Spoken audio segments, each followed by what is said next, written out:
duolarning ijobat bo'lishligining asosiy sabablaridan bu istig'for aytib yurishligi kerak.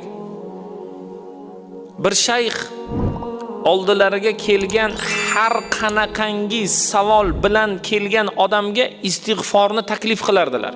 Birov kelardi, meni ishim yurishmayapti, istig'for ayting derdilar. Birov kelardi, meni farzandim bo'lmayapti, istig'for ayting derdilar. Meni falon joyim og'riyapti, istig'for ayting derdilar.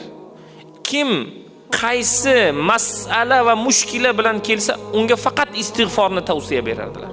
Haqiqatda mana shu tavsiyalari manfaatli bo'lardi, unga foyda berardi. Haqiqatda Alloh subhanahu va taolo bandaga istig'forni taqdir qilsa va istig'forini qabul qilsa, darddan, g'amdan Alloh taoloning o'zi u bandani forig' qilib qo'yadi.